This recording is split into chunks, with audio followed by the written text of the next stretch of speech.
Hujambo na karibu kwa mara nyingine tena mtazamaji wa The World News katika kipindi hiki cha ulimwengu wa siasa. Jina langu ni Adam Hussein. Spika wa bunge la Iran Mohamed Bagher Kalibaf amemdhihaki rais wa Marekani Donald Trump akimwambia kwamba ameshindwa mapambano dhidi ya Iran na sasa amenyosha mikono juu. Mpatanishi mkuu wa Iran amemdhihaki rais Trump baada ya kusimamisha ghafla juhudi za Marekani za kuongoza meli kwenye mlango wa bahari wa Hormuz na kuongeza kuwa Washington inaeneza tena uongo kuhusu mazungumzo yanayoendelea. Katika chapisho la siku ya Jumatano, spika wa bunge la Iran Mohamed Bagher Kalibaf alimdhihaki Trump kwa kile alichokisema mpango wa Trump umefeli.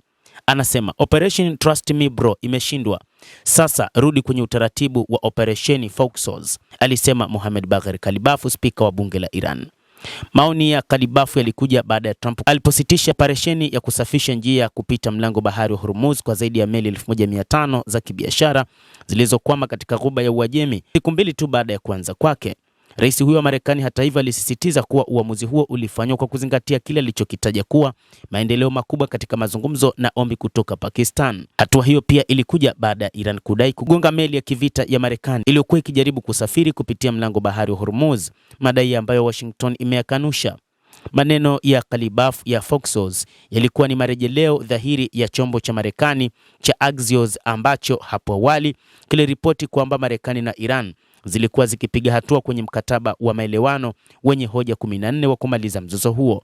Ripoti hiyo imesema hati hiyo ya ukurasa mmoja ni pamoja na ahadi ya Iran ya kusimamisha urutubishaji wa nyuklia, Marekani ikikubali kuondoa vikwazo vyake na kuondoa mabilioni ya fedha za Iran na usafiri wa bure kupitia mlango wa bahari wa Hormuz.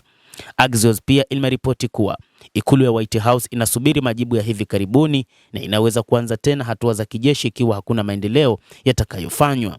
Afisa mkuu wa Iran aliambia Tasnim kwamba Tehran bado haijajibu rasmi pendekezo hilo ambalo alisema lina vifungu vingine visivyokubalika.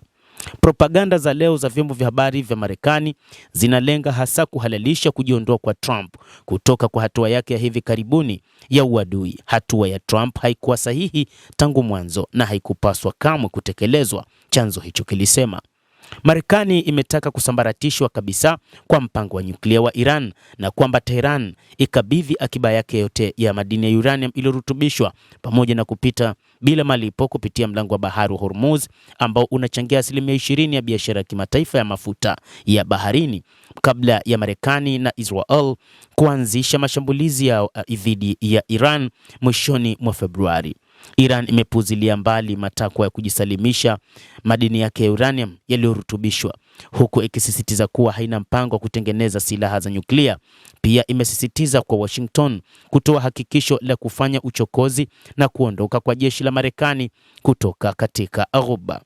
Mtazamaji wa The World News, endelea kutufuatilia, lakini nikusihi usisahau kulike, usisahau kucomment, kadhalika kusubscribe channel yetu hii ili upate habari hizi kwa mapana kupitia The World News.